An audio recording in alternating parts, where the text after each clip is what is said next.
บัดนี้เป็นครั้งที่74ตรงกับวันที่13กรกฎาคมพศ2569ข้าพเจ้าในณัฐพงศ์วิรมเมืองรหัส017ขอเปล่งวาจาสาธยายพุทธมนต์และสาธยายธรรมถวายเป็นพุทธบูชาธรรมบูชาสังฆบูชาและเป็นอาจาริยบูชาแด่องค์หลวงปู่ทวดและหลวงปู่ศิลาขอเทพเทวดาเจ้าทั้งหลายโปรดจงมาอนุโมทนาในการสวดสาธยายของข้าพเจ้านี้ขออนุภาพคุณพระรัตนตรัยครูบาอาจารย์และเทพเทวดาทั้งหลายโปรดจงบันดาลให้จิตของข้าพเจ้าเป็นสมาธิอันควรแก่การสวดสาธยายมนต์ต่อไป อะระหังสัมมาสัมพุทโธภะคะวาพุทธังภะคะวันตังอภิวาเทมิสวากขาโตภะคะวตาธัมโมธัมมังนัมมัสสามิสุปฏิปันโนภะคะวะโตสาวกสังโฆสังฆังนามามิบทสวดชุมนุมเทวดาสัมมันตาจากกาวะไรสวตราคาฉันตุเทวตาสัทธัมมังมุนิราชสสะสุนันตุสักขะโมคคทังสัพเพกามเมจารุเปคิริสิขารัตเตจัตตาลิเกวิมาเนทิเตระเทจักขะเมตารุวนาคหะเนเทหาวตุมิเทเต ภูมิมาจายตุเทวา ชาลถาลวิสเมยขาคันทัพนาคาติทันตาสันติเกยังมุนิวารวาจนังสาทโวเมสุนันตุธรรมสวนากาโลอายัมปทันตาธรรมสวนากาโลอายัมปทันตาธรรมสวนากาโลอายัมปทันตาบทสวดนมกาสิริคาถานะโมตัสสะภะคะวะโตอะระหะโตสัมมาสัมพุทธัสสะนะโมตัสสะภะคะวะโตอะระหะโตสัมมาสัมพุทธัสสะนะโมตัสสะภะคะวะโตอะระหะโตสัมมาสัมพุทธัสสะ โอโสสัจจกิริยาคาถานาทิเมสารนังยังพุทโธเมสารนังวรังเอเตนะสัจจวเชนะโสทิเมนะตุสัพพทานาทิเมสารนังยังธัมโมเมสารนังวรังเอเตนะสัจจวเชนะโสทิเมนะตุสัพพทานาทิเมสารนังยังสังโฆเมสารนังวรังเอเตนะสัจจวเชนะโสทิเมนะตุสัพพทาบทสวดมหาสมัยสูตรเอวัมเมสุตังเอกังสัมมยังภควาสังเกสุวิหารติกัปปิโลตุสมิงมหาวเนมหาตาตุสังเกนะสัพพิมัสสะเตหิตุสัพเพหิสัพเพหิวารังเตหิทัสสะนิจจาโลกาสัพเพหิเทวตาเยปุเรนะสันนิทิตามุติภควันตังทัสสะยาภิปุสังจัก นาตโคจตุนังสุทธาวาสังคายิกานังเทวานังเอตัตโคสียังโคภควาสันเตสุวิหารติกัปปิโลตุสมิงมหาวเนมหาตาตุสังเกนะสัพพิมัสสะเตหิตุสัพเพหิสัพเพหิวารังเตหิ ทัสสะหิจาโลกาธาตุหิเทวตาเยปุเรนะสันนิทิตาโหติภะคะวันตังทัสสะยะภิกขุสังฆายานุนามะยติเยนะภะคะวาติโกสังฆังมะเยวังโกสังฆัมมิตวาภะคะวะโตสังฆปัจเจกาธาทัสสะยมาตินาตโขตาเทวตาสายทาปินามาพละวาปุริโสสัมมัญชิตังวาภหัมมัสสารยะภะสาริตังวาภหังสัมมิชยะเอวะเมวะสุทธาวาเสสุเทเวสุวันตังหิตาภะคะวะโตปุระโตปาตุระหังสุ อาตโขตาเทวตาภะคะวันตังอภิวาเทตวะเอกัมมันตังอังสุเอกัมมันตังทิฏฐโกเอตาเทวตาภะคะวะโตสันติมังคังอภัสสิมาสมัยโยปาวานาสมิเทวกายาสวากตาคัสสะอิมังคัมมัสสิยังทิจายะปราชิตาสังติอัตโขวปราเทวตาภะคะวะโตสันติมังคังอภัสสิตตาภะคะวะสวาทังสุขิตังอัตโนชุตังมังคังสุสาริวาเนตานิคังเหตุวาอินทิยานิรหันติปันติตาติ อัตโขวปราเทวตาภะคะวะโตสันติมังคังอภัสสิเชตวะคิลังเชตวะปริคังนิคังคิลังโอหังสวะเมชาเตชะนติสุทาวิมลาสุตุมตาสุนันตาสุสุนันตติ อัตถวาปราเทวตาภควโตสันเตมิมังอามาสีเมวิจิตตังสารนังคตาเสนิเตธรรมสันติภวายะมิวหายามะสังแสนิวะกายามปริบูรสันติติอัตถภควาภิกขุมันเตสีเยปุยนาภิกขเวทัสสุโลกาทัตุสุเทวตาสันนิธิตังมุติตังคตังทัสสมิยาภิกขุนังจักเยติเตภิกขเวสุมติสัมมาทานังอนันโตสัมมาสุตตาเตสันติภวันตานังเอตัปปะมะเยวะเทวตาสันนิธิตาเยโสสายตาภิกขุจาระหิ เยวิเตพิกเวปุสันติอนาคตมัทนังอหันโตสัมมาสุทธาเตสัมปิภควันตานังเอตัปปะมะโยเทวตาสันนิตาปุสันติสายตาภิเมหิตาระหินาจิติสัมมิพิกเวเทวากายนานามานิทิตายิสัมมิพิกเวเทวากายนานามานิเทสิสัมมิพิกเวเทวากายนานามานิตังสุรถาสตุกังมนาสิโปรธาปัสสิสัมมิทิเอวุติโสเตติโกภควะโตปะตัสสุขวายตะโทจะสิโลกามนุปัสสามิยถาปุมาตัสสิตาเยสิตาเทียทัพพลังปฏิตตาสมาหิตาปุถุเสนวสันลินาโลมหังสาสันโนธาตุมสาสุทาติปัสสนามนาวิลาภิโยเตยะตังวามณีกัปปิโตสเวตโตนิสตาสาวเกสัสเนระเตเทวกายาภิกันตาเตวิชนาถาภิกโวเตจัตปัมมะกรุงสุตวาวัสสะสัสนังเตสัมปาตุราหุยนังอามุนุสานัสนังอเปเกสตามัทธังคุสังสังหัสสตริง สตังเอเกสหัสสานังอมนุสสานัมทัสสุมังเปเกนะตัมมัทถุทิสาสัพพะพุตตาองค์ตัสสัพพะมิยาวะคิตวานุสกุมาตโตอนุสัตตาสาวกเกสัสเนระเทเทวะกัญญาภิตาเตชะนัตถะโตโยมหิตายิสันนิธิระหิอนุปุปโสสัตตสหัสสาวะยะขาภูมากัปิลวัตวัยคิมตชุติมันตวันนวันโตยิสุสโนมะตมนาติตัมปุณัสมินุนังจัสสะสาหิมะวะตายะขารันโตนิโนคิมตชุติมันตวันนวันโตยิสุสโน โมทัมมนาติกัมปุนังสมิงวนังสัตตกิราติสหัสายขานังโตนิโนอิมันโตชิลิมันโตวันนังโตอิสัสสิโนโมทัมมนาติกัมปุนังสมิงวนังอิเจเตโสรัสสหัสายขานังโตนิโนอิมันโตชิลิมันโตวันนังโตอิสัสสิโนโมทัมมนาติกัมปุนังสมิงวนังเวสันนิตาปัจจสตายขานังโตนิโนอิมันโตชิลิมันโตวันนังโตอิสัสสิโนโมทัมมนาติกัมปุนังสมิงวนังภูมิโตราชาขันโกเวกุสานิเวชนังพิโยนังสัตตสหัสังนักนังวิรุปัสสติภูมิโตราชาขันโกสัพพะสมิงวนังวิมันจักทิสังราชาพระสารโถสัสดิตังธรรมนาทิฏฐิมาราชายสัสสิโสปุตตปิตาสองพระวิธรรมนามหัตถลายกิมโตชิลิมโตวันนวโตเอสัสสิโนมธรรมนาติกัมปุณสริมนังทักขินันจักทิสังราชาบุรุษโหตปาสัสติภูมินังนาทิปติมหาราชายสัสสิโสปุตตปิตาสองพระวิธรรมนามหัตถลายกิมโตชิลิมโตวันนวโตเอสัสสิโนมธรรมนาติกัมปุณสริมนังปัจฉิมันจักทิสังราชาบุรุษปะโขสัสตินังคณาทิฏฐิมหาราชายสัสสิโสปุตตปิตาสองพระวิธรรมนามหัตถลายกิมโตชิลิมโตวันนวโตเอสัสสิโนมธรรมนาติกัมปุณสริมนังตารันจัติสังราชากุเวโรตปาสติยาคณาทิฏฐิมหาราชายสัสสิโสปุตตปิตาสาพะโวอิมานามหัตถลายกิมโตชิลิมโตวันนวโตเอสัสสิโนมธรรมนาติกัมปุณสริมนังปุริมาทิสังขตารัตโตทักขินาวุฒโกปัจฉินาวุปโกกุเวโรตัมพิสังขตาโรเตมหาราชาสมันตาสุโรทิสาทัพพะมนาทิสุเนกัปิโตเตเรสามยาวินัสสากุจัตนาสามายากุเตตุเวเตตุอิกุจาวิกุโตสหัตันตโนกัมมาเสสุสัจจินิทิทัตุจาปนะโตตมิโยจาเทวสุโตธรรมะตริสุตัสสนุทันโตนโรราชาสนุตโตอาคูปัญจสิกขาเจวะเตมพระโรโสยาวะทัสสะเอเตจันเตจาราชโนกัปปิภาสาราชุติโมทัมมนาติกัมปุกุลังสวิงวนังนาคาคูนามัสสานาคาเวสาราสหัตสกากัมพะละโสราโกวะยะคาสายะทิยามุนาทัสสะทัสสะคุณคายะสิโนเอราวโนมหานาโกสวะคาสวิงวนังเนนะคาราชัยสหัสสาหดิพิพัทิชาบกิวิสุทธิจักโขวิหาริสัตเทวนามัชฌปตาติกาสุปนาอิติติสนัมมังพะยะทานาคาชนะมัสสิสุวรรณโตเขมมะกัสสิโสสานิหิวะจันหิปะวะหยันตานาคาสุวรรณสารนมกัสสิตังชิตาวชิระหันเทนะสมุทาสุรติตาปตารวาสาวเสเตอิมันโตเยสสิโนกาลกัญชามหาปิสมาสุรธนาวิกัสสาวิปัสสิสุจิติจาปนาระโคนัมจิสหัสตัจจตุตนาสัพเพโรตนามกัสสเนตุวะคณิสนาราหุตังปะขมุงสมโยตันยุตเตปุนันสุวิมนังนาโปจเทวาปัทวิจาเตโชวโยตัสขมุงรุณาวรุณาเทวาโสโมตยิสาตสหเมตาคุณกายกาสุริวายสสิโนทัสเสเดทัสสะกายสัพพินาโตนิโนจิมุตชิมุตวันนวโตยสสิโนมุขมนาตัมปุณสุวิมนังเนตุจเทวาสังวิจาสมาธิเวยมาจันโสวิสัทเทวาจันทมคุปะกิตาสุเวสโสวิสัทเทวาสุเวมคุปะกิตานะคาเทวะเทวาคุมทวรกา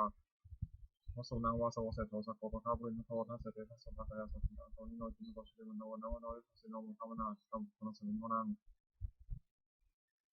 นาถาภูสาภูเทวาชาลมุขีสิการิวะอันเทคาเทโรทัตตะอุมาปุปานิพาสิโนวรุณาสหธรรมะจะจุตาเจเนชกาสุรยาวิราคัวคัวสาวเนสิโนทัสเสเดทัสสะกายสัพพินาตุนิโนอิมันโตชิลิมันโตวันนวโตยสสิโนมุขมนาตัมปุณสุวิมนัง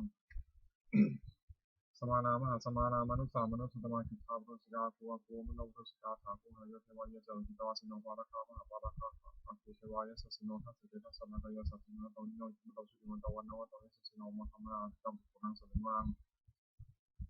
สุกาการุมหารุณาภวยคณะสัสหะโอทัตเตริหะพระมุขาภูเทวาจักนาสัทธามตังหรักชามิสกาตยสสิโนทนะยังอาคาบุสิโนยิสตาโยติสาภิวสติทัสเสเดทัสสะกายสัพเพนะตอนนี้จิมันโตชิลิมันโตวันนวโตยสสิโนมุขมนาตัมปุณสุวิมนังเยนิยตุสดายามากาตกาตยสสิโนสัพเพกาลามัสเสทัชุตินามาชาสวานิมันนันโนคุวะทักุปรณิตาทัสเสเดทัสสะกายสัพเพนะตอนนี้จิมันโตชิลิมันโตวันนวโตยสสิโนมุขมนาติคัมอภิกามุติโกนังสมิวนังสัตเทเดเทวานิกายาสัตเทนันนาตวานิโนนามันวะเยนะอาการชุงเยจันเยสัตสาสะโตวุฒาชาติมคีรังอุคณินามานาสวังนิคุมหาตานาคัมปันโทสิตาตังสุขัมมาปรมาโตสัพพุตายิมโนสาสนังกุมรติโสจัสวะคาสิมิวนังสัสสะพระมาโลกานังมาพระมาพิจิติอุปปโนชิลิมันโตปิสมกายโยอิสัสโสเทเสไทสราคูปเจกวะสวัสดิโนเตสัจจามุชตาคังหาริโตปริวาริโตเตสัสสะเพวิคเตสินเทเวสัพพะมะเกมาราชนะกามิปัสสะคณะสามัญญานิทาคณะธรรมะทารักินาธรรมะโทสมันตาปริวาริตามะโวมุจิตาโคตินังอิติตถามาสิโนกันหาเจนะเปสิวิปนินาตระมหันตสัลังกตวันนัมหิระวังยะถาโตสัพพมิโตธนายันโตสุวิชุโตตถาโสปิทาวติสัพพโตเสยวเสตังสัพพังปิยะโมวะคิตวานะสัมมาตตวามันลิสัทธาสาวะเทสัสเนระเตมาราเสนาพินตาเตชันตปิโตโวเตจาตปัมมะคุสุตวาพุทธศาสนานิตาราคิทิปะกามุนิสังมิชิลุสัพเพวิชิตาสังฆามาพิยามิกายสัสสิโนมุทิสังเตหิสาวกาเตชเนสุตติ บทสวดบูชาหลวงปู่ทวดนะโมโพธิสัตว์คันธิยะอิภควานะโมโพธิสัตว์คันธิยะอิภควานะโมโพธิสัตว์คันธิยะอิภควานวพงศ์ว่าฉบับประชาชนสมเด็จพระมหาสมณเจ้ากรมพระยาวชิรยานวโรรสธรรมวิภาคทุกกะคือหมวด2ทำมีการามาสองอย่าง1สติความรู้ได้2สัมปชัญญะความรู้ตัวทำเป็นโลกบาลคือคุ้มครองโลก2อย่าง1มีความร้ายแก่ใจ2สภาพความเป็นตัวทำมันเพื่องาม2อย่าง1คือความอดทน2เสริมสร้างความเพียรบุคคลหาได้ยาก2อย่าง1บุปการีบุคคลผู้ทำบุปการะก่อน2กตัญญูกตเวทีบุคคลผู้รู้บุปการะที่ทำแล้วและตอบแทนที่กล่าวคือหมวด3รัตนะ3อย่างพระพุทธ1พระธรรม1พระสงฆ์1ท่านผู้สอนให้ประชุมชนหรือผู้ชอบด้วยใจวาจาใจตามพระธรรมวินัยที่ท่านเรียกว่าพระพุทธศาสนาที่พระพุทธเจ้า 2. พระธรรมวินัยที่เป็นคำสอนของท่านชื่อพระธรรม 3. หมู่ชนที่ฟังคำสอนของท่านและปฏิบัติชอบตามพระธรรมวินัยชื่อพระสงฆ์คุณของรัตนะ3อย่างพระพุทธเจ้ารู้ชอบด้วยพระองค์เองก่อนและ2ผู้อื่นรู้ตามด้วยพระธรรมและรักษาผู้ปฏิบัติไม่ให้ตกไปในที่ชั่วพระสงฆ์ปฏิบัติชอบตามคำสอนของพระพุทธเจ้าและสอนผู้อื่นให้กระทำตามด้วยอาการที่พระพุทธเจ้าทรงสั่งสอน3อย่าง 1. ทรงสั่งสอนเพื่อจะให้ผู้ฟังรู้ยิ่งเห็นจริงในธรรมที่คนรู้คนเห็น 2. ทรงสั่งสอนนี้เหตุผู้ฟังอาจตามที่เห็นจริงได้ 3. ทรงสั่งสอนเหตุสำคัญคือผู้ปฏิบัติตามย่อมได้ประโยชน์โดยสมควรแก่ความปฏิบัติโอวาทของพระพุทธเจ้า3อย่าง 1. เว้นจากทุจริตคือประพฤติชั่วด้วยกายวาจาใจ 2. ประกอบสุจริตคือประพฤติชอบด้วยกายวาจาใจ 3. ทำใจของคนให้หมดจดจากเครื่องสมองใจโลกผลเป็นต้นทุจริต3อย่าง 1. ประพฤติชั่วด้วยกายและกายทุจริต 2. ประพฤติชั่วด้วยวาจาและวจีทุจริต 3. ประพฤติชั่วด้วยใจและมโนทุจริตกายทุจริต3อย่างฆ่าสัตว์1และช่อ1ประพฤติผิดในกาม1วจีทุจริต4อย่างพูดเท็จ1พูดส่อเสียด1พูดคำหยาบ1พูดเพ้อเจ้อ1มโนทุจริต3อย่างโลภในทางของเขา1ปฏิบัติปองร้ายเขา1ผิดจากความทำ1ทุจริต3อย่างในที่ผิดมีคนทำบูชาเสียสุจริต3อย่าง1ประพฤติชอบด้วยกายและกายสุจริต2ประพฤติชอบด้วยวาจาและวจีสุจริต3ประพฤติชอบด้วยใจและมโนสุจริตกายสุจริต3อย่างเว้นจากฆ่าสัตว์1เว้นจากลักช่อ1เว้นจากความผิดในกาม1เว้นจากสุจริต4อย่างเว้นจากพูดเท็จ1เว้นจากพูดส่อเสียด1เว้นจากพูดคำหยาบ1เว้นจากพูดเพ้อเจ้อ1มโนสุจริต3อย่างไม่โลภในทางของเขา1ไม่ปฏิบัติปองร้ายเขา1ชอบตามคองทำ1สุจริต3อย่างนี้คือคนทำคนประพฤติอกุศลมูล3อย่างตั้งข้าหัวอกุศลและอกุศลมูลมี3อย่างคือโลภะอย่างที่1โทสะที่พุทธสาราเขา1โมหะลงมนุษย์จริง1เมื่ออกุศลมูลเหล่านี้โลภะโทสะโมหะก็มีอยู่แล้วอกุศลอื่นที่มีเกิดขึ้นก็เกิดขึ้นที่แต่ละก็จะมากขึ้นถึงเป็นกุศลเสียกุศลมูล3อย่างตั้งข้าหัวกุศลและกุศลมูลมี3อย่างคืออโลภะไม่อย่างที่1โทสะไม่ที่พุทธสาราเขา1โมหะไม่อย่างที่1ถ้ากุศลมูลเหล่านี้อโลภะโทสะโมหะก็ดีมีอยู่แล้วกุศลอื่นที่มีเกิดขึ้นก็เกิดขึ้นที่แต่ละก็จะมากขึ้นถึงเป็นคนที่เกิดในสันดานสัพพุริสบัญญัติคือข้อที่สัตบุรุษตั้งไว้3อย่าง 1. การสละสิ่งของตนเพื่อเป็นประโยชน์แก่ผู้อื่น 2. ขอประชาถือบวชเป็นความเป็นจากผิดการสามารถตามที่ดูประทานปฏิบัติมารดาบิดาของตนให้เป็นสุขอภานกาปฏิบัติภาคือปฏิบัติไม่ผิด3อย่างมียสังวรสมมติ4 6คือตาหูจมูกใจไม่ให้มีร้ายในเวลาเห็นรูปฟังเสียงกลิ่นรสต้องมัตตารู้ทำลมด้วยใจ2. โภชเนมัตตัญญูตารู้จักประมาณใ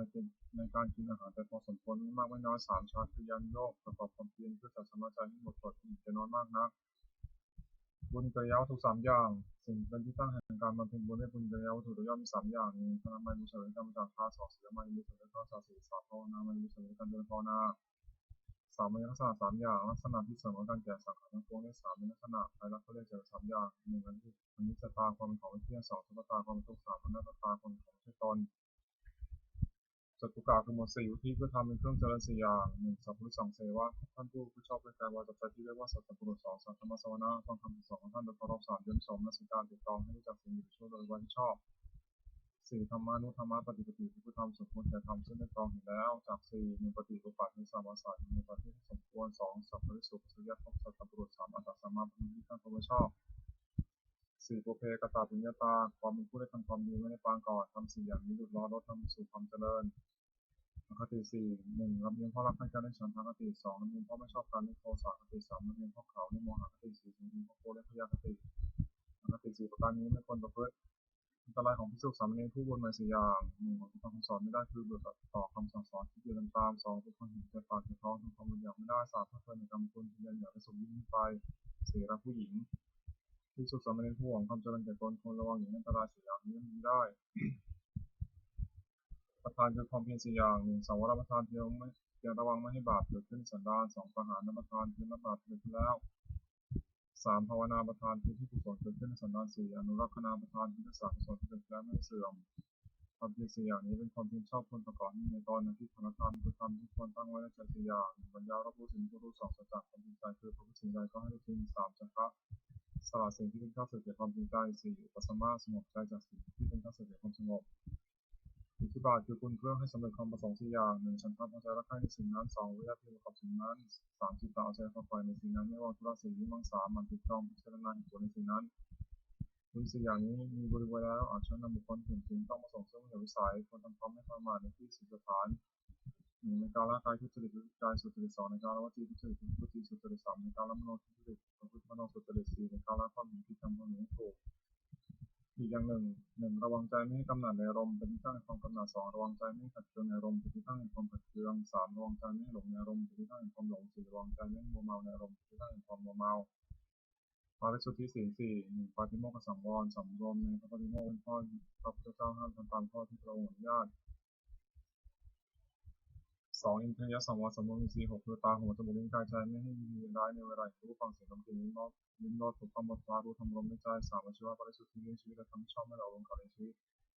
4ปฏิยัติปัจเจกขณะพิจารณาเสียก่อนจึงบริโภคปัจจัย4คือจีวรมิตรบาทเสนาสนะและเป็นสัตว์ไม่บริโภคมีปัญหาอารักขกรรมฐาน4 1พุทธานุสติได้ถึงคุณพระพุทธเจ้าที่มีในพระองค์และทรงพระคุณแก่ผู้อื่น2เมตตาแผ่ในจิตที่จะให้สัตว์ทั้งปวงสุขข้างหน้า3โอสถะพิจารณาร่างกายตนและผู้อื่นให้เห็นเป็นไม่งาม4มรณสติถึงความตายจะมีแต่กรกรรมฐาน4อย่างนี้ควรเจริญนิมิตผมวิหาร4 1เมตตาความรักใคร่ปรารถนาเช่นสุข2กรุณาความสงสารที่ช่วยคนทุกข์3เมตตาความพอยินดีเมื่อผู้อื่นไม่ดี4เกิดขาความวางเฉยไม่ใช่ไม่เสียใจเมื่อผู้อื่นทำบาป4อย่างนี้เป็นผู้ใหญ่ผู้ใหญ่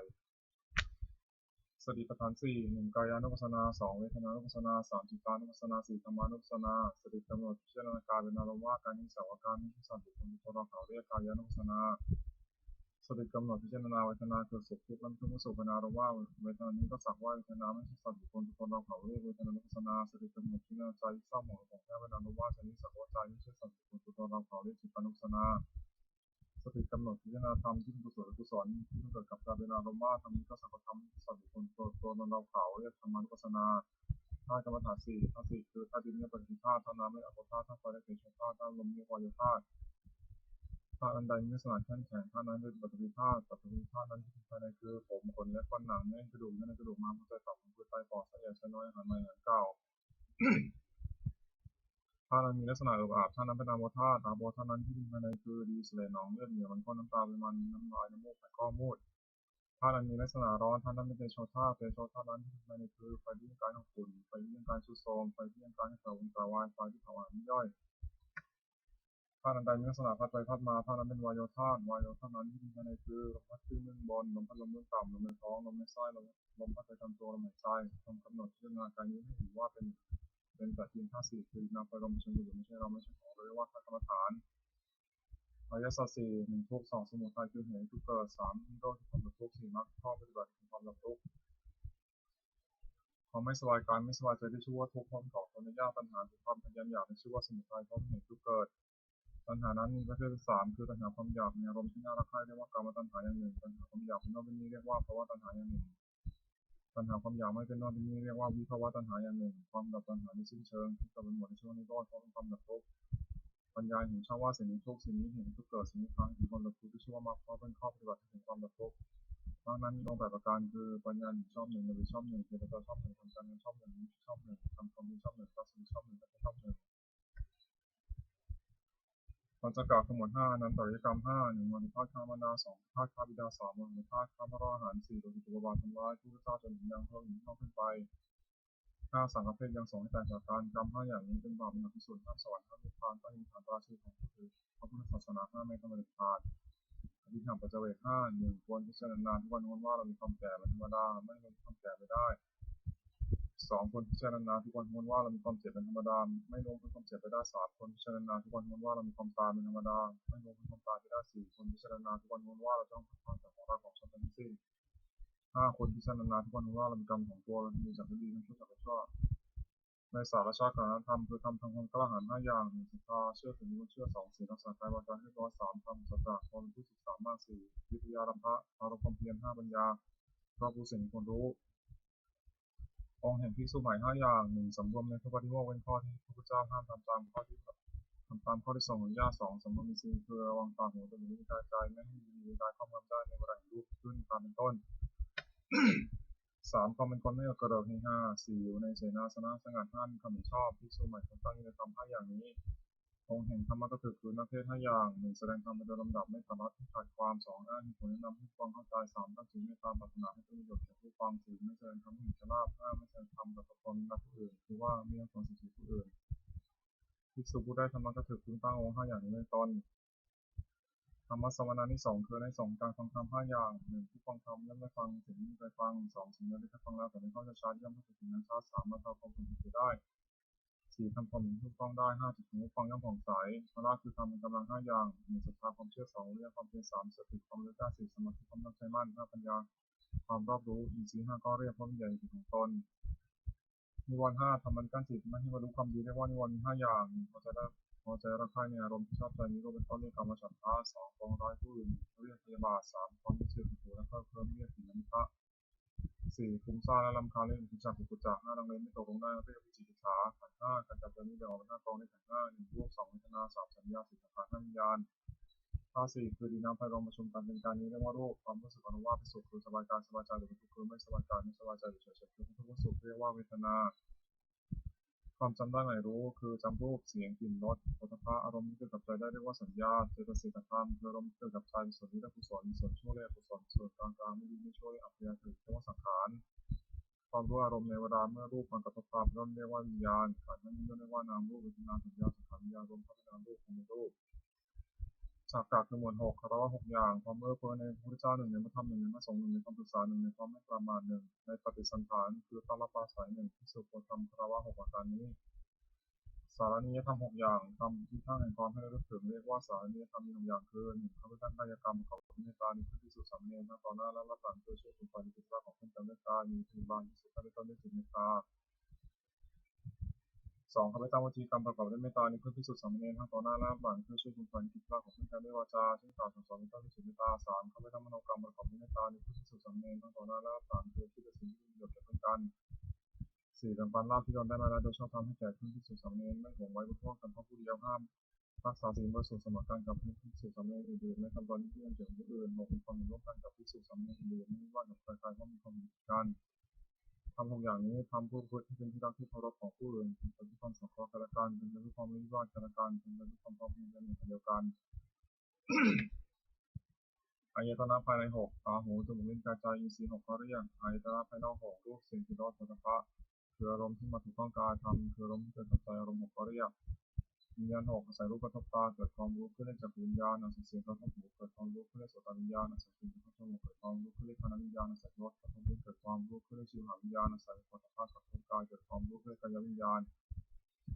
อาศัยธรรมเกิดกับใจเกิดความรู้ขึ้นเรียกมโนวิญญาณสัพพัญหกอายตนะภายในมีตาเป็นต้นอายตนะภายนอกมีรูปเป็นต้นวิญญาณมีจักรวิญญาณเป็นต้น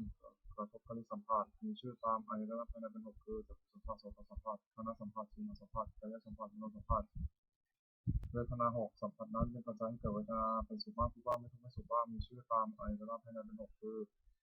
อจักขุสัมผัสชาเวทนาโสตสัมผัสชาเวทนาคานะสัมผัสชาเวทนาชิวหสัมผัสชาเวทนากายสัมผัสชาเวทนามโนสัมผัสชาเวทนาธาตุ6 1ปฐวีธาตุคือธาตุดิน2อัปธาตุคือธาตุน้ำ3เทโชธาตุคือธาตุไฟ4วายโยธาตุคือธาตุลม5กัสสธาตุคือช่องว่างไม่มีกาย6วิญญาณธาตุคือความรู้อะไรได้สัมปกะคือหมวด7อปาริหานิยธรรม7อย่างทำไม่เป็นที่ตั้งแห่งความเสื่อมเป็นไปเพื่อความเจริญฝ่ายเดียวชื่อว่าอปาริหานิยธรรม7อย่างคือ 1. มันประชุมกันอย่างที่2เมื่อประชุมก็พร้อมเป็นการประชุมเมื่อเลิกประชุมก็พร้อมเป็นการเลิกและพร้อมเป็นช่วยกันทำกิจที่2จะต้องทำ 3. ไม่บัญญัติสิ่งที่พระพุทธเจ้าไม่บัญญัติขึ้นไม่ถอดสิ่งที่พระองค์ทรงบัญญัติไว้แล้วสมาทานศึกษาอยู่ในสิกขาบทตามที่พระองค์ทรงบัญญัติไว้ 4. ภิกษุเหล่าใดเป็นผู้ใหญ่เป็นประธานในสงฆ์ขับรถมาถึงภิกษุเหล่านั้นเชื่อฟังการทำของท่าน 5. ไม่รู้น่าเกี่ยวกับความอยากเกิดขึ้น 6. มีในเสนาสนะป่า 7. ตั้งใจอยู่ว่าเพื่อนภิกษุสามเณรซึ่งเป็นผู้มีศีลซึ่งยังไม่ประเสริฐอาวาสถอยมาที่มาแล้วพออยู่ในสุขทำ7อย่างนี้ตั้งอยู่ในผู้ใดผู้นั้นไม่มีความเสื่อมเลยมีแต่ความเจริญฝ่ายเดียวอริยทรัพย์7ทรัพย์คือคุณความดีที่มีสันดานอย่างประเสริฐเรียกอริยทรัพย์7อย่างคือ 1. ศรัทธาเชื่อถือเชื่อ2. ศีลรักษากายวาจาให้เรียบร้อย 3. มีความไม่ประมาททุจริต 4. โอตตัปปะสะดุ้งโทษบาป ทางอุตสาหจากความเป็นคนเคยได้เรียกฟังมามากคือจำทรงธรรมและรู้ศิลปะวิทยามากหกจาคะสลับให้กับสิ่งของคนเกิดคนทุกคนในบ้านเจ็ดปัญญาเราผู้สิ่งที่มีประโยชน์และไม่เป็นประโยชน์สัพพุริสธรรมเจ็ดอย่างทำของสัตว์บุรุษตั้งเรียกว่าสัพพุริสธรรมมีเจ็ดอย่างหนึ่งธรรมนิตาความเป็นผู้รู้จักเหตุเช่นรู้จักว่าสิ่งนี้เป็นสุขสิ่งนี้เป็นเหตุทุกข์สองอธัญญิตาความเป็นผู้รู้จักผลเช่นรู้จักว่าสุขเป็นผลอย่างนี้ทุกข์เป็นผลอย่างนี้สามอธัญญิตาความเป็นผู้รู้จักตนว่าเราว่าเราชาติตระกูลยศศักดิ์สมบัติบริวารความรู้และคุณธรรมนี้และประพฤติตนให้สมควรแก่ที่ได้อยู่อย่างไรสี่มัตตัญญิตาความเป็นผู้รู้ประมาณในการแสวงหาเพื่อชีวิตแต่โดยทางที่ชอบและรู้จักประมาณในการบริโภคแต่สมควร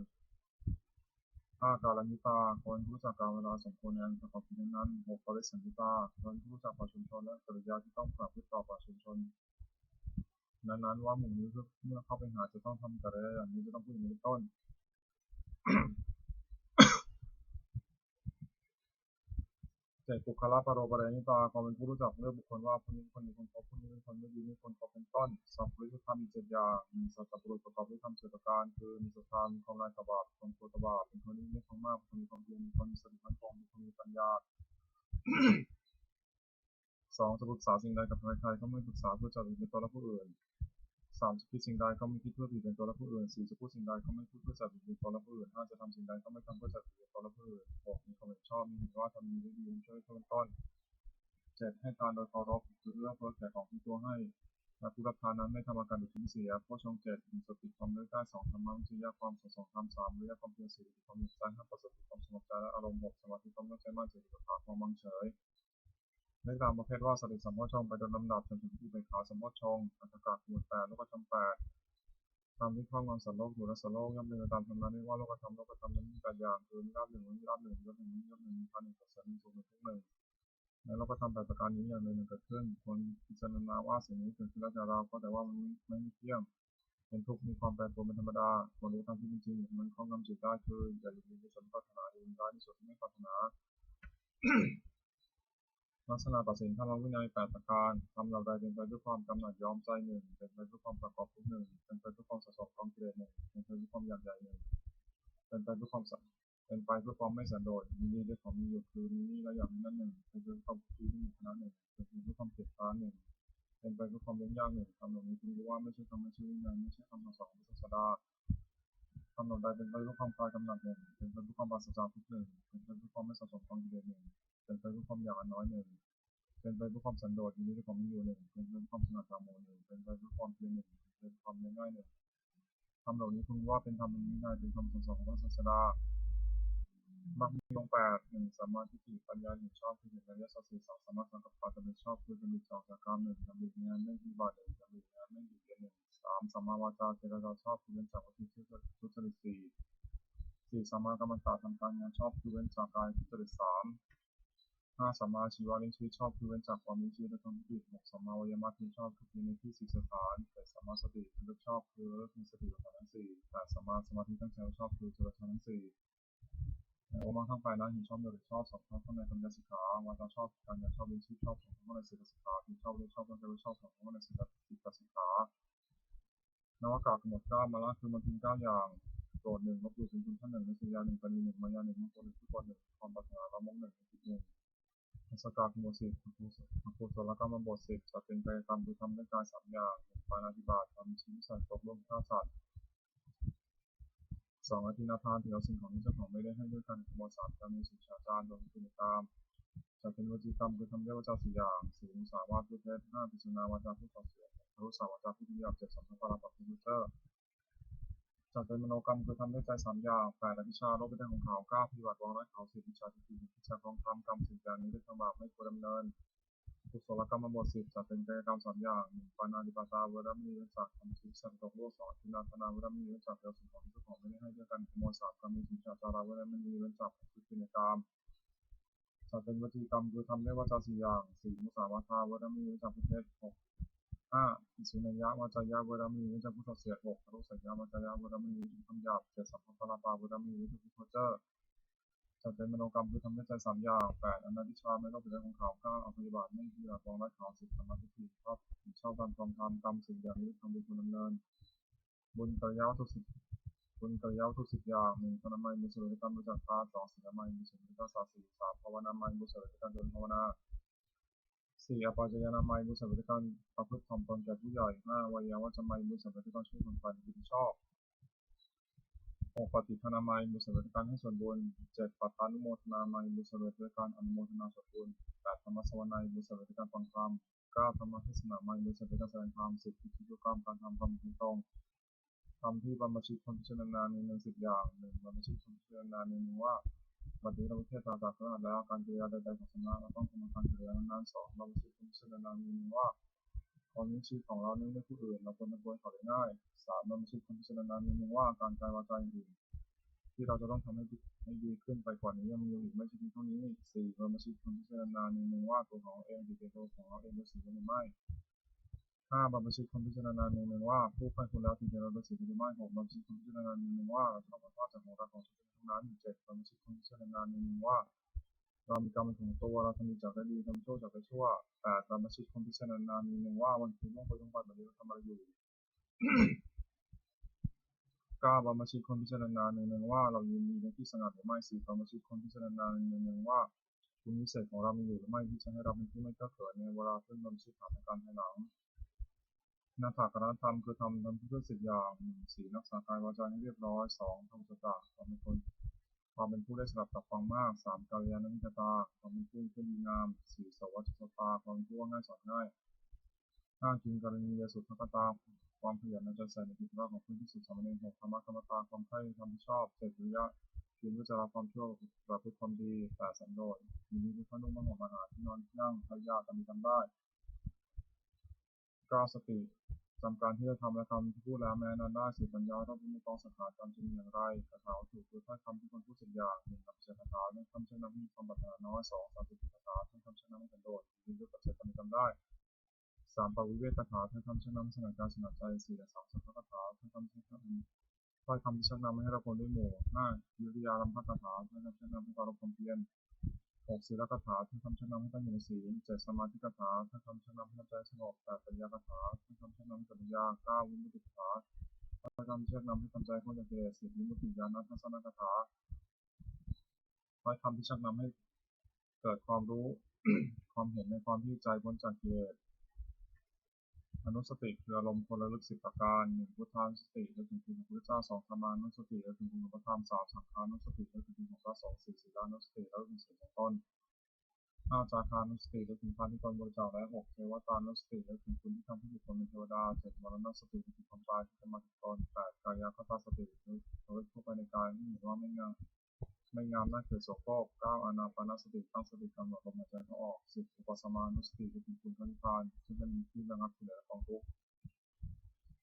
ปกิณกะคือหมดไปตะเลยผลกิเลสคือโทษเครื่องเศร้าหมอง16อย่าง1อภิชาวิสมาโลภะอโมไม่สม่ำเสมอความทุ่งเล็ง2โทสะทักกะ3โกรธโกรธ4อุปนาหะผูกโกรธไว้5มัคคาระบุถึงท่าน6ปราศาสตร์คือเสมอคือยกโกรธถึงท่าน7ทิสาได้สยายเห็นเขาได้ดีคุณอยู่ไม่ได้8มัชริยะตนี9มายามัญญาที่ก็ได้10สัพพยะอ้วน11คำพังหัวดื้อ12สารพัดถึงดี13มานะถือตัว14อุปนาหะท่าน15มาตามุมา16สมาธิเลิศโพธิปักขิยธรรมสัพพิเวการสติปัฏฐาน4สัมมาปัฏฐาน4ทิฏฐิ4สี5พละ5ผู้ทรงเสด็จมรรค8ที่ปฏิบัติจตุกะกรรมเกิดกรรมเครื่องสมอง4อย่าง1ปาณาติบาตทำชิ้นสัตว์ตกล่วง2อธินาทานถือเอาสิ่งของที่เจ้าของไปเล่นให้เรียกกันขโมย3กรรมมีสุฉาจารต่อพิธีในกรรม4มิจฉาวาทผู้เท็จกรรม4อย่างนี้นักความเป็นสังเสริญเลยอเวมุขคือเห็นเครื่องชิบหาย4อย่าง1ความเป็นนักเล่นหญิง2ความเป็นนักเล่นสุรา3ความเป็นนักเล่นการพนัน4ความเป็นคนชั่วเป็นมิตรข้อ4ประการนี้คนประกอบคิดผ่านทำนิกถาประโยชน์คือประโยชน์ในปัจจุบัน4อย่าง1ฐานะสมรรถนะความรู้ความหมายในการประกอบกิจในชีวิตก็ดีในการศึกษาเรียนก็ดีในการทำธุระหน้าที่ของตนก็ดี2รักษาสัมปทานถึงในการรักษาคือรักษาทรัพย์ที่แสวงหามาได้ด้วยความหมายไม่ให้เป็นอันตรายก็ดีรักษาการเงินของตัวไม่สดเสียก็ดี3กัลยาณมิตรตาความมีเพื่อนคนดีมีคนชั่ว4สมาชิกตาความมีชีวิตความสมบูรณ์ของกำลังทรัพย์ที่หาได้ไม่เกิดเกินนะไม่ฟูมฟายนักสัมปรายิกถาประโยชน์คือประโยชน์ภายใน4อย่างศรัทธาสัมปทานความไม่ศรัทธาคือเชื่อสิ่งที่เชื่อชื่นชอบทำดีทำชั่วได้ชั่วเป็นต้น2ศีลสัมปทานถึงความไม่ศีลคือรักษากายวาจาเรียบร้อยดีไม่มีข้อ3จาคะสัมปทานถึงความไม่การบริจาคทานการเสียสละแก่ผู้อื่น สี่ปัญญาสัมปทานถึงพร้อมในปัญญารู้จักบาปบุญคุณโทษประโยชน์ไม่ใช่ประโยชน์เป็นต้นวิตาปฏิโลกคือคนเพียรนี้สี่จำพวกหนึ่งคนตกล่อสองคนจะพูดสามคนจบสี่คนชักชวนคนที่หายคนสี่จำพวกนี้ไม่ใช่มีแต่เป็นคนพิมิตไม่คนครบหนึ่งคนปองรอบมีลักษณะสี่หนึ่งที่เราจะได้ไฟเดียวสองเสียงน้อยที่เราให้ได้มากสามไม่ใครแก่ตัวจะรับประโยชน์ของเพื่อนสี่ของเพื่อนก็เห็นแก่ประโยชน์ของตัวสองคนนี้จะพูดลักษณะสี่แก่ตัวของแล้วมาปราศัยสองอ้างเอาของที่มันมาปราศัยสามสองคนด้วยสิ่งทำประโยชน์ไม่ได้สี่ออกมาไม่ได้สามคนหัวประจบมีลักษณะสี่จะทำชั่วก็คอยตามสองทำดีก็คอยตามสามต่อหน้าว่าสังเสริญสี่กำลังตั้งนินทาสี่คนชักชวนในทางที่ผ่านมีลักษณะสี่หนึ่งชักชวนดื่มน้ำเมาสองชักชวนเที่ยวกลางคืนสามชักชวนให้มัวเมาในการเล่นเสียชักชวนในการพนันมีแพ้สี่จำพวกหนึ่งมีบุการะสองมีเรื่องสูงทุกสามมีประโยชน์สี่มีความรักใคร่มีสิ่งพวกนี้เป็นมีแพ้คนพบหนึ่งมีบุการะมีลักษณะสี่หนึ่งป้องกันเพื่อนผู้มาแล้วสองป้องกันทรัพย์สมบัติของเพื่อนผู้มาแล้วสามไม่มีใครเป็นผู้คุมมาได้สี่เมื่อมีธุระช่วยออกซ้ำที่เกินกว่าที่ออกปากสองมีร่วมสุขร่วมทุกข์มีลักษณะสี่หนึ่งขยายความลับของตนแก่เพื่อนสองเป็นความลับของเพื่อนให้แข่งพานสามไม่รักที่มีอวิบากสี่ในชีวิตก้าวสลัดกันได้สามมีแง่ประโยชน์มีลักษณะสี่หนึ่งห้ามไม่ให้ทำความชั่วสองแนะนำให้ตั้งอยู่ในความดีสามให้ฟังสิ่งที่ไม่เคยฟังสี่บอกทางสวรรค์ให้สี่มีความรักใคร่มีลักษณะสี่หนึ่งมีทุกข์ด้วยสองสุขด้วยสามก็ถึงคนอื่นที่ถึงเพื่อนสี่รับรองคนที่สงสารเพื่อนสามหาวัตถุสี่อย่างหนึ่งพันให้ปันสิ่งของคนแก่ผู้อื่นที่ควรให้ปันสองมีวาจาเจรจาวาจาที่อ่อนหวานสามนักขัดจริยาพูดสิ่งที่เป็นประโยชน์แก่ผู้อื่นสี่สมานัตตาความเป็นคนมีตนเสมอไม่ถือตัวคุณทั้งสี่อย่างนี้เป็นที่ยึดเหนี่ยวจากผู้อื่นไปได้สุขของเครื่องสี่อย่างหนึ่งสุขเกิดจากความมีทรัพย์สองสุขเกิดจากการจ่ายทรัพย์บริโภคสามสุขเกิดจากความไม่ต้องมีหนี้สี่สุขเกิดจากการประกอบการงานที่ปราศจากโทษความปรารถนาของบุคคลในโลกที่สมัยด้วยยากสี่อย่างขอสมบัติจงเกิดแก่เราโดยท่านชอบสองขอยศจงเกิดแก่เรากับแม่ผู้ฟ้องสามขอเราจงรักษาชีวิตยืนนานสี่ไม่สิ้นชีพครับขอเราจงลงเกิดในสวรรค์ความเป็นเหตุให้สมัยนี้สี่อย่างหนึ่งศรัทธาสัมปทานถึงคนไม่ศรัทธาสองศีลสัมปทานถึงคนไม่ศีลสามจาคะสัมปทานถึงคนไม่จาคะสี่ปัญญาสัมปทานถึงคนไม่ปัญญาควรมั่งคั่งจะตั้งอยู่นานไม่ได้ข้อสมาธิไม่แสวงหาพัสดุที่หายแล้วสองไม่บูรณะพัสดุที่ต้ค่าสามไม่รู้จักประมาณในการบริโภคสมบัติสี่ตั้งสติหรือบุรุษผู้สี่ที่เป็นแม่เรือนพ่อเรือนผู้หวังจะดำรงตระกูลคือเงินสุขาสิบประการที่เสียทำของคารวะสี่สุจจะสัตย์ซื่อในการสอนสมารู้จักความสุขของตนสามทันทีความสุขจากการสอนให้ความสุขของตนจากคนที่คนให้ปันปัญจกาประโยชน์เกิดแต่การถือพวกซ้ำห้าอย่างส่วนครับพวกซ้ำได้ในทางชอบแล้วหนึ่งตัวมารดาบิดาบุตรภรรยาบาปใกล้ที่สุขสองคือเพื่อนฝูงที่สุขสามบำบัดอันตรายที่เกิดแต่เหตุต่างๆสี่ทำดีห้าอย่างคือกายอย่างคือสงเคราะห์ญาติขอขายอภิธีตาแพทย์ขอควายสุภาพพิธีทำบุญมีผู้ตายมังงว่าจะพีถวายเป็นหลวงมีเสียความเป็นต้นประจานเทวดาพีทำบุญมีเทวดาห้าบริจาคทานในสำนักพราหมณ์ผู้ชอบสี่ห้าหนึ่งปานาติปาตาวรามณีเนื่องจากทำจิตใจของดวงไฟสองชินาธนาวรามณีเนื่องจากเกี่ยวสิ่งของที่จะของไม่ได้ให้ด้วยกันขโมยสามคำมีชิมชาจาราวรามณีเนื่องจากประพฤติมีตามสี่วิสาวัตาวรามณีเนื่องจากเพศห้าสุราเมรยมัชฌปมาสถานาวรามณีเนื่องจากดื่มน้ำเมาคือสุราและเมรัยอันเป็นที่ตั้งความประมาทสี่ห้าประการนี้ขณะโทสะนิมิจฉาวันมิจฉาคือการค้าขายไม่ชอบทำห้าอย่างเรื่องทางหาสองค้าขายมนุษย์สามค้าขายสัตว์เป็นสัตว์ฆ่าผู้เป็นอาหารสี่ค้าขายน้ำเมาห้าค้าขายยาพิษการค้าขายห้าอย่างนี้เป็นข้อห้ามอุบาสกไม่ประกอบสมบัติของอุบาสกห้าประการหนึ่งประกอบด้วยศรัทธาสองมีศีลบริสุทธิ์สามไม่ถือมีความเปลี่ยนผ่านผู้เชื่อกรรมไม่เชื่อมงคล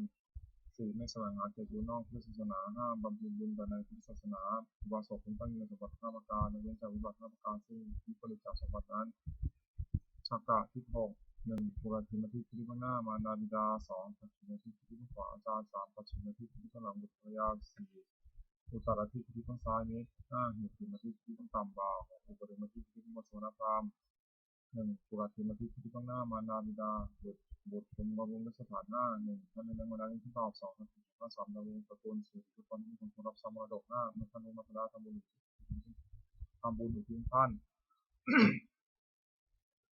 มารดาบิดาได้ลงชนีแล้วย่อมลดข้อบุตรสถานห้าหนึ่งห้าไม่ให้ทำความชั่วสองให้ตั้งอยู่ในความดีสามที่ศึกษาศึกษาวิทยาสี่วิทยาที่สมควรให้ห้ามองซ้ำให้ในสมัย